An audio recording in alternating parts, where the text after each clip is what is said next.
Yes, my favorite time of the week. It is being Brown at Work Live. Linda Talaferro from the T the Extra Effort. I am always so excited to join you on Tuesdays at this time. I've just had a lot going on lately, and one of the biggest things I had happen lately is the opportunity to do an executive presence webinar at my alma mater, University of Michigan, Ross School of Business. That's where I got my MBA. And I was so honored when Lisa Morgan reached out to me and asked me to hold a webinar. She had gotten a lot of requests from some alumni to better understand executive presence. And so I was just truly honored. And after that took place, because of, and I mean, this is pages, okay, guys, pages here of questions that I received around this topic, I thought, what a great live session is for me to take some of the questions that came from my fellow Wolverines around this topic and do a live. So I was able to address a number of their questions during that webinar live, and then some people have reached out to me afterwards. I mean, this is a topic that's been around for quite some time, and I think, it still has a bit of mystery to it, right? It still has a bit of ambiguity. And although there's been a lot of books written about it, I've read several of them, really great articles, of which I'm going to refer to in this session that have been written, people still are having problems getting their hands around it, getting their arms around it. And so, from my perspective, I shared what I view as executive presence out of all the things I've read and learned, and also people that I've seen actually walk it out and how I've been able to establish it for myself in my career. So let's dive in. And if you've got any questions, I mean, please feel free. Send me a message in chat if you're joining me live. If you're catching this on the replay, send me a message. I check them. Definitely will respond. You're more than happy to send me an email, or more than welcome, I should say, to send me an email. I'd be happy to respond to you in whatever way you feel is best to get your additional questions answered. So let's just jump right in. And one of the, I mean, out of the host of questions here, I'm going to try to get through as many as possible, but really pull out ones that I know would resonate, I believe would resonate with you guys, and continue to stir around without any real clarity. First one is, okay, so executive presence, for those of you who may not know, it's usually known to have three components, right? I mean, I'm going to share a little bit from an article that I read years ago that I think really breaks one of the components down very well. But it's really based of three: gravitas, communication, and appearance, right? And appearance being the smallest percentage of the three, but being the one that could really be the difference maker. And a lot of times people think of appearance as, oh, I got to go buy a designer suit. I got to make sure it can't be walking in unless it's $2,000 or less, or my shoes are, $1,000 and some Italian designer. No, I mean, that's not what appearance is talking about. Of course, you should be put together and neat, but it's not that. Okay. And I think a lot of people get hung up on those things, the clothes, the shoes, the whether the nails are done, rather than what your body language says, right? In a meeting. And that is virtual or in person. Okay, and I had some questions around the hybrid situation and executive presence. So don't discount appearance and don't make it shallow and just that, okay, if my nails and hair are done and I've got a suit or whatever, I've got the best designer, then I can check the box on appearance for executive presence. That's not going to be the case. Okay, neat and put together, sure, but your body language, how do you show up from a resting position? That's appearance. That's part of the appearance game. So I wanted to clear that up. But one of the questions I got was define gravitas, which is an excellent question, right? I mean, gravitas, fancy word. And so I found an article years ago that for me, when I discovered it, I thought, boom, this is it. This is how I believe gravitas shows up. what it looks like. And it's from a Business Insider article years ago, and they described it in the 7 C's. Okay. And I also believe it's not just Gravitas alone, but it does a really good job of giving some clarity around executive presence. So, composure, charisma, confidence, that is what I believe really makes up Gravitas. In the midst of chaos, how composed are you? Do you have charisma naturally associated with your persona, your personality? Do you exude confidence? Not arrogance, but confidence, right? Connection. Can people connect to you? Credibility, clarity, and conciseness. The clarity and conciseness piece is linked to the communication of the 3 pillars that I gave you on executive presence. So I think it's really, really important that when you see the word gravitas, that you immediately say to yourself, okay, that's composure, that's charisma, that's the confidence piece of executive presence. I thought that was a really good question when I did the webinar, because you see these big fancy words, I mean, like gravitas, and you're like, okay, and so what does that mean? And so that they mentioned when I gave them that clarity, helped them answer that for themselves. Then I received another question that says, is their advice different from men versus women? Which I thought was an excellent question, because I would say that yes, there is. And there is, I'll just give the example I gave in the webinar.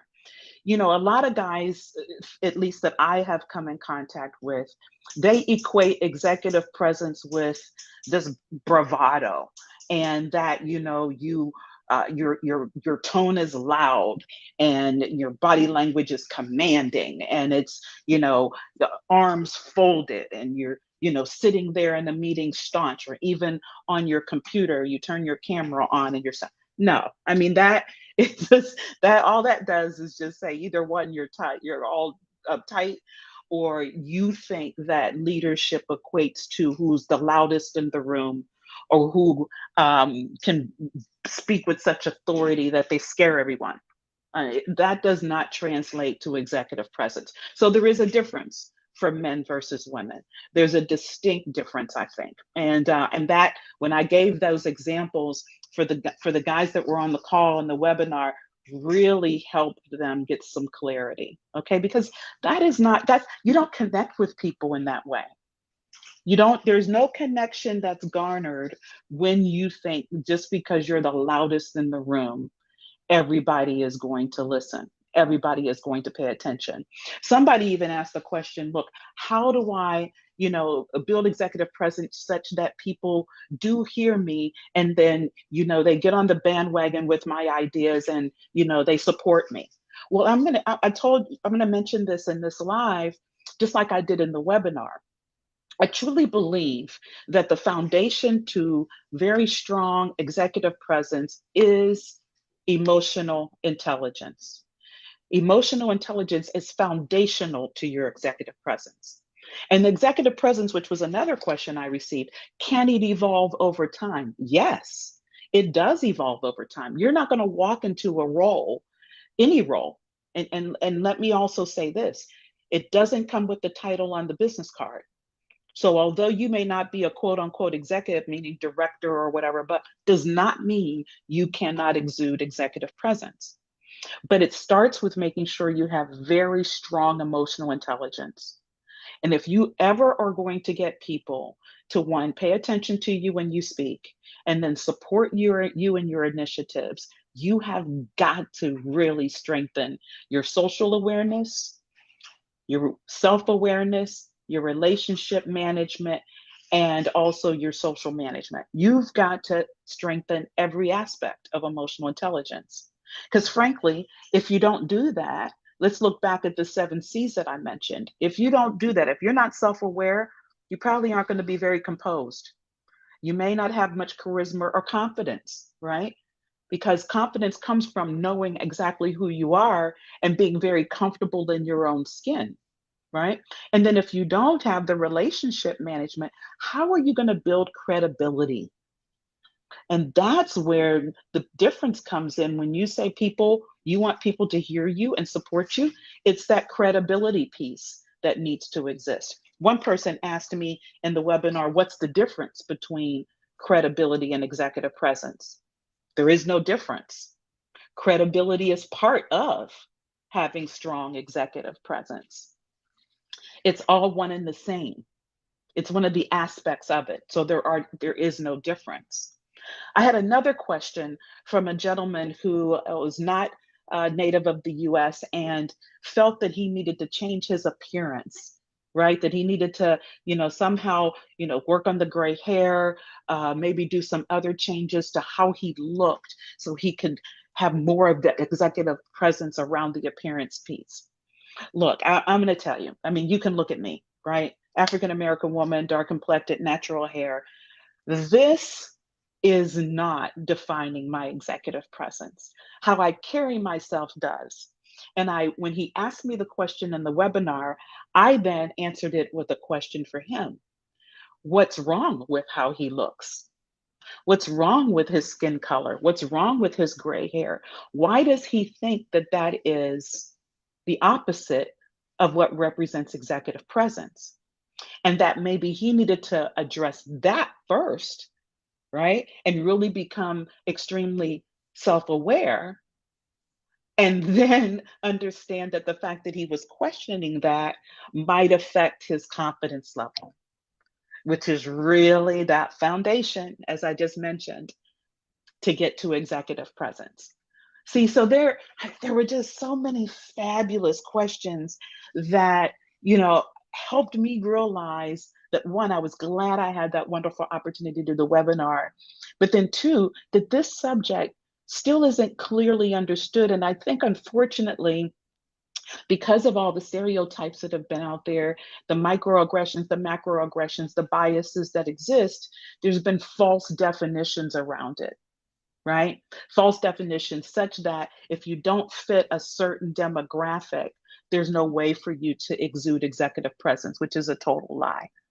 One of the other questions that was given, can you fake executive presence? I thought that was great because, I mean, certain aspects, you get your appearance. You're one of those communicators that speak very well, your presentations are sharp, and blah, blah, blah. And I'm going to tell you, if you, again, have not done that self awareness to the T, really know who you are, both your weaknesses, or I like to call them opportunities, and your strengths, and that you can walk in those, understanding that you have not fully arrived, understanding that you don't walk on water. Because I'm going to tell you, if you come with that facade, it will show. It will show through. So, no, you can't fake it to make it when it comes to executive presence. You may be able to do that for a small percentage of time in the beginning, but it will not sustain.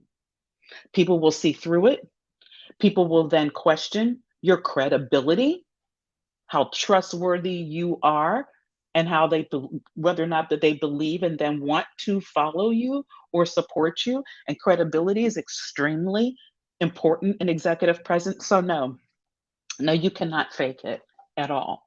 But what you can do is be your authentic self in executive presence. And that is, I want you to think of executive presence as, your values, who you are from a value perspective. I mean, what is your personal brand? You know, how do you, from your personality perspective, what are your attributes, right? How do you show up holistically day in and day out? There was one other person in the webinar that says, hey, I want to have executive presence, but I cannot bring my whole self to work.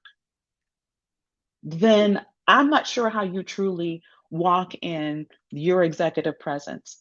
Because if you leave half yourself somewhere else and you come into work, now I know what she actually meant is because she didn't feel comfortable in who she was as a person, that she was being accepted for who she was as a person, her authentic self. And I used to think that years ago as well, many, many years ago, until I realized that I was part of my own problem. I had to get out of my own way, change my mindset, In addition, those people who were biased and had those issues, I had to let them carry that baggage, not me, and still continue to build and work on myself, my personal brand, my self awareness, everything that I needed to do within myself to show up authentically, fully who I am as Linda Talaferro in my executive presence. It is definitely doable. It is definitely possible to be exactly who you are. Whether English is not your native tongue and you have an accent, does not mean you cannot hold executive presence. Whether you are an African American woman that has natural hair, it looks like me, happens to be an afro right now, it'll probably change again in the near future multiple times, does not mean I have any less executive presence than my white male counterparts. So don't let any of that change you or discourage you. Same for my male friends. You can be who you are from a male alpha dog perspective and have executive presence and not get it or think you're walking in it on top of everybody else or over everybody else or being the biggest dog, quote unquote, big boy in the room, the bull in the china closet. Don't have to be. That is not executive presence. And you can be yourself and still have it, command it, have that charisma. People want to follow you, people want to support you. When you speak, people listen. They have relationships, they connect, they feel collaborative they feel collaboration when you're around. Things resonate with them. That's executive presence. And it's very, very achievable, but it takes work. It takes work.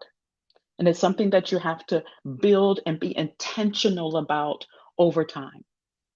But do not start the journey of trying to establish executive presence.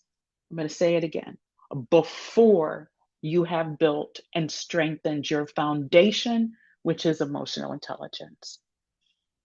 So I hope answering some of the questions from my Ross family helped you on this topic of executive presence. But again, if you have any specific additional questions, send me a message, drop it in the comments. Send me an email. I'd love to have some dialogue with you and help you get some more clarity and take the ambiguity around what might be in your particular situation holding you back from that next level opportunity. Okay? Wonderful. I've enjoyed it. I'm so excited to talk about it. I hate to end this session, but I'm running out of time. But and we'll talk about it again. I know we will. This is a topic. It's been around, like I said, for a while, and it's definitely not going to go anywhere anytime soon. So I'll definitely revisit it and even continue to unpack it, continue to peel away this onion of EP until we get to the root of it and get a clear, clear, clear, no questions asked understanding, right? All right. Hope this helped you. If not, again, like I said, reach out. But until